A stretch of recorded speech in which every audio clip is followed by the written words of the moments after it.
Yo, what's going on guys? SpaceKong here. Now, I know a lot of you guys have been waiting for this. So here it is, the Blazing Shield build, which is based off of my Immortal Vampire Tank build. What I've done is I've switched over the armor, changed a few glyphs around, and here we go. This build does work for PVE and PvP without having to switch any armor or anything like that. I mean, you might want to switch a few skills around, but you don't have to, it still works. Essentially what we have here is a DPS tank. It's very, very heavy on the tanking side of it as well. It's kind of the same as the Immortal Tank build, where you're basically health build, and to get your resource management you use your glyphs and a few skills, but I will be getting into that in more detail later on. And if you're taking out mobs, and like that's for PvE, if you're doing PvP, there's a massive Zerg, you can just pretty much go head on straight into it. And the build bases around the Blazing Shield, which essentially absorbs damage. It's a damage shield. It absorbs damage and then bounces back the percentage of that damage back at the enemy. And the reason why I've called it the Blue Nova is because it looks really cool when you use your second skill, which is Magica Detonation. And yeah, when you use them both together, you get your Blazing Shield, and then on the inside it's all blue fiery, and it just looks really cool. So yeah, Blue Nova's the name. You can tank any veteran dungeon, veteran trial. It is ridiculously easy. I mean, yeah, you can use as many other builds of tanks, and they'll probably do a really good job. There's loads of builds out there that do just as well, probably maybe even better. But if it's your first time making a tank and you're sort of switching over from a DPS or something, and you want to sort of something in between and really, really easy to use, this is definitely the build. It's extremely easy. So it kind of relies on obviously the shields, and the shields bounce back damage. It's not going to be an amazing amount of damage. I mean, in PvP it'll do a lot of damage, but when you're doing PvE for dungeons, it does do damage. It's stronger when you're with mobs, but considering you're a tank, it's pretty decent. And also you do have some buffs for the enemies. Not enemies. You can buff up your allies. Big mistake to buff up your enemies. It's an all-round fun build to use. So let's get into it. Okay, so first up I'll show you the fully buffed stats.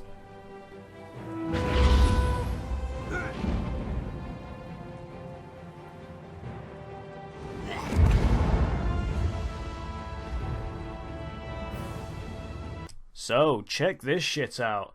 Okay, we have 74k maximum health. Now that's very decent because the Blazing Shield does base off your max health, which, yeah, it's gonna hit pretty hard. So you're gonna need a lot of health. And for the maximum Magica, yeah, 12k. I mean, it's decent. It's not great, but it'll do. It's very functionable still. And same with the stamina at 10k. I'll get round to how I use it and how I don't run out of stats as well. So, but for the Magica Recovery, 2,500. Now that's a lot of Magica Recovery because you're going to be using the Blazing Shield quite a lot, and you're going to need that recovery. So it works very well. You don't lose a lot of resources, so you're pretty decent. Okay, the health recovery and stamina recovery are okay. They're a bit shit, I'm not going to lie, but you will be able to get that back pretty easy.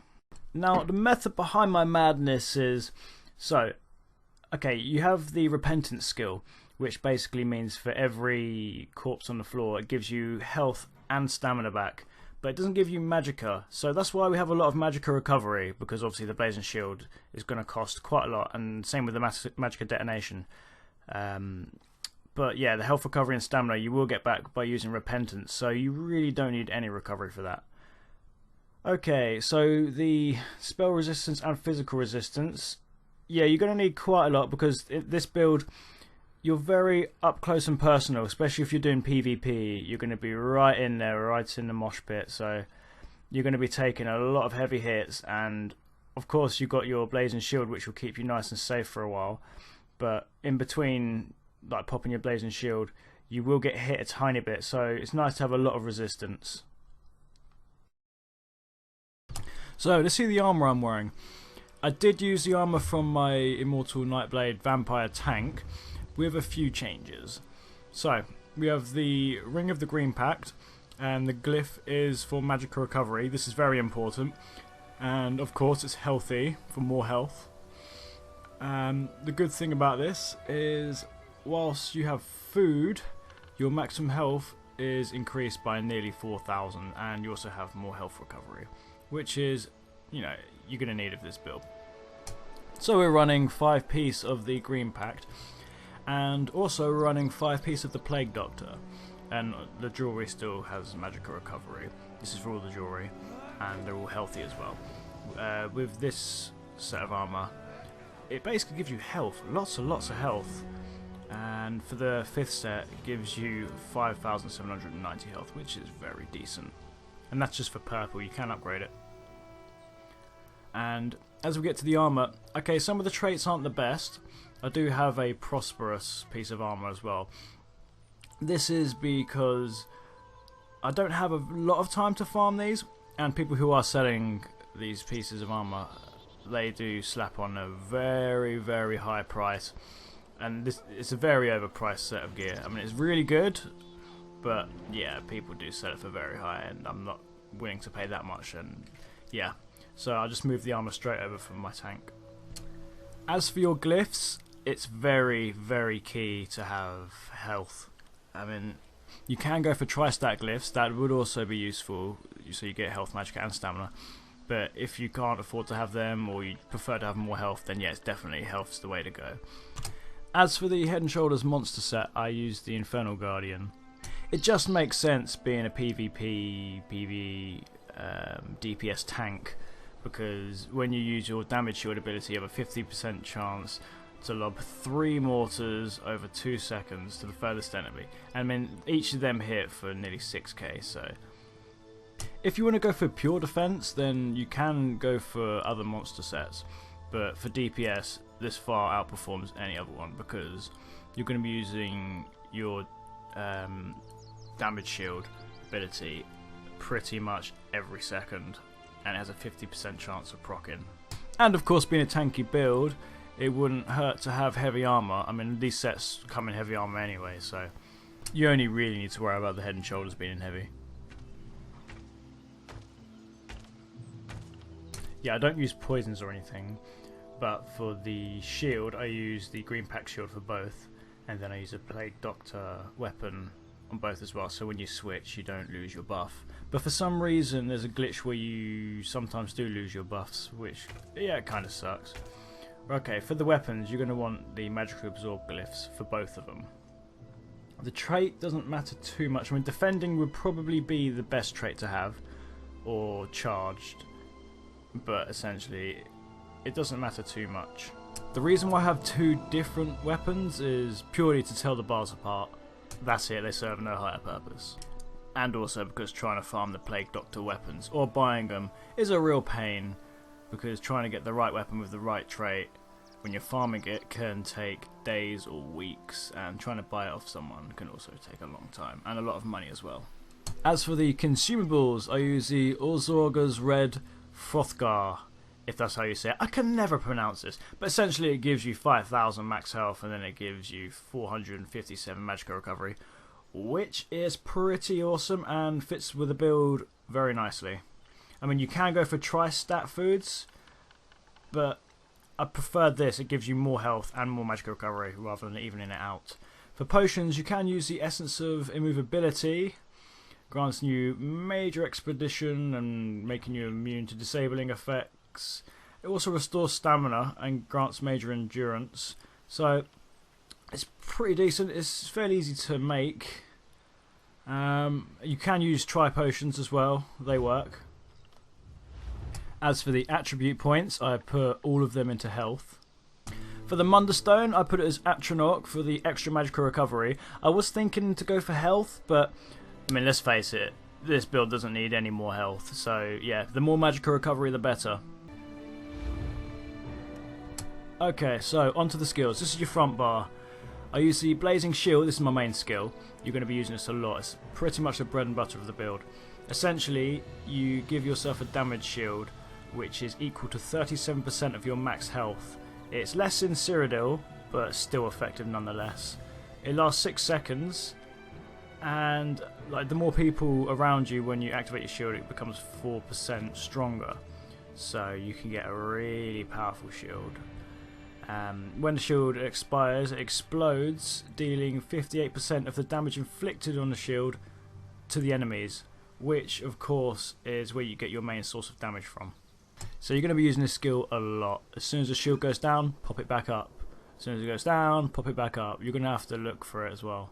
I mean, you can get add-ons if you're on PC to show you when to reactivate these moves, but if you're on PS4 or console, it's going to take you a little while. Okay, so the next one is the Channeling Focus. What you're going to need to do with this skill is before you even go into attack, activate this one.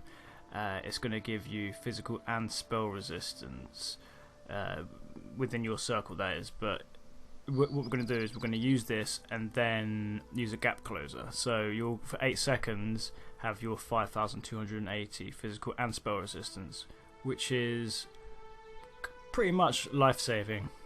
Because although you have a lot of physical and spell resistance anyway, and obviously you have your Blazing Shield, in between popping your Blazing Shields, you will take a little bit of damage, and say if you're overwhelmed by a lot of enemies, they will take your shield down pretty quick, sometimes even faster than you can use it, so it's good to have the extra resistance. Radiant Glory. Now I still need to level this skill up. I've been a little bit lazy with it admittedly, but it's okay, it still does its job, and I don't use it just for the damage. I mean, the damage, it doesn't do a lot when you think about it really. I do it for the healing, so you heal for 21% of the damage you inflict. Now, when you mix this with a few of your other skills on your bar, not on the front bar, on the back bar, which I will get into a bit later, well, when you combine these together, you get a pretty nice heal. Repentance. Now, this is an amazing skill. Not only by having it slotted, you gain health, magicka and stamina recovery by 10%, which, let's face it, that's still a lot. And especially when we have 2,500 magicka recovery, it's gonna make a lot of difference. So when you use the skill, it says you consecrate the souls of the fallen, but basically you restore 1,173 health and 1,118 stamina from each ally, enemy or corpse on the floor. So in Cyrodiil or dungeon with mobs, you're going to get a lot of corpses, and this is where you get your health and stamina back. So yeah, you're not going to get any magicka from this, hence why we have a lot of magicka recovery. But if you've noticed, we have no stamina and health recovery, and that's why, because this is your main skill to get it back. Invasion. Now, this is your gap closer. There's not much else to it. I mean, it's good that it stuns your enemy, and if you travel a really long distance, it stuns them up to 88% more. So, essentially, you're trying to save your magicka and stamina for your attacks. So, I mean, I know it costs 3,251 stamina to use, but that's nothing compared to how much stamina you would use if you were just to run to your target, so that's why. Sturdy Horn. I still need to level this up, but it doesn't really make much of a difference except for the duration, but you know, it won't make that much difference.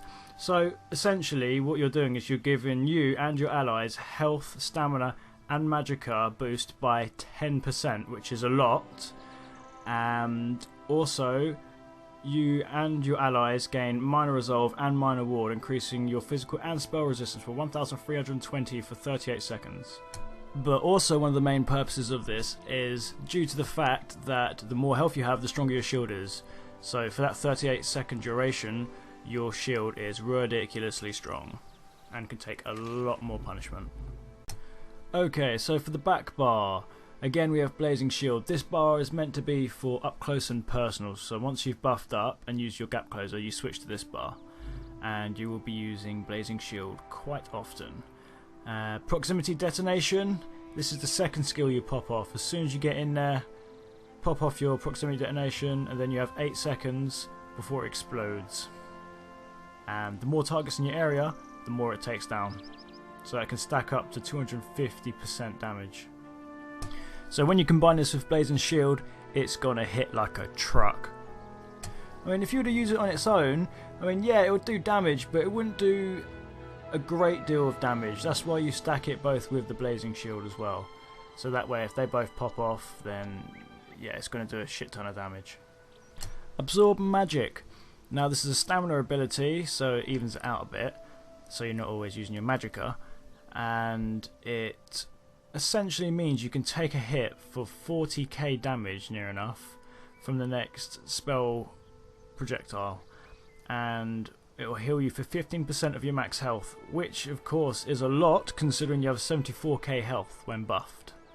And also, while slotted, the damage you can block is increased by 8, and the cost of blocking is reduced by 8. That's percent, by the way, 8%, not just 8 points, because that'll be pretty weak. So again, it's another nice little heal if you stack them with all the ones you have so far, and it costs stamina to use, so that's pretty decent. Next up, we've Extended Ritual. Now this is another heal, so like I said before, if you stack all these together, then you can sustain yourself quite nicely. What this does is it puts a ring around you, and it has quite a big radius as well, and it lasts for a long time, 24 seconds, and it heals you for 413 health every 2 seconds. Now it doesn't sound a lot, but when you stack it with all the other healing abilities, it works out quite a lot. Not to mention you cleanse yourself of any debuffs, which in PvP and PvE is very nice to have. Next up we have Pierce Armour. I still need to level this skill up, but essentially it's your taunt ability. So if you're in a dungeon, then you use this to taunt. If you're in PvP, it affects the enemy with Major Fracture and Major Breach, reducing their physical and spell resistance by 5,280 for 12 seconds. Now this works on bosses in dungeons, mobs. I mean, you probably wouldn't use it on mobs, but you mainly need this for players, because a lot of players wear impen armor now. So you want to break through that so your shield can do the maximum amount of damage. So it really wouldn't make sense to go for the other morph. Empowering Sweep. Now this is your second ultimate, which is going to be when you're up close and personal. So say you've used your Sturdy Warhorn before you go in for the kill. It only costs 72 ultimate for this Empowering Sweep, and you will get it back pretty quick, considering you're going to be blocking and using light and heavy attacks. Essentially, yeah, you do nearly 3k magic damage to all enemies nearby, but that's not what you want it for. It also does a 1,340 magic damage every 2 seconds for 6 seconds. But what you want is the reduced damage dealt to you by 15%, just so you have a bit more survivability, because you're not gonna, I mean, they're always gonna be attacking you, so you're never gonna waste your shield. It just means you get to survive more between popping your shields, and again, it is such a lifesaver.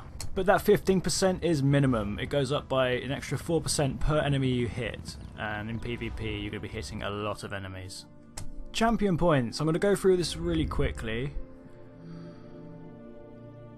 So 71 into Magician, just to give you reduced cost of magicka spells, because you don't have a lot of magicka. Tenacity, I put 43 points in that, because you're going to be using heavy attacks quite often. And Arcanist, to give you more magicka recovery.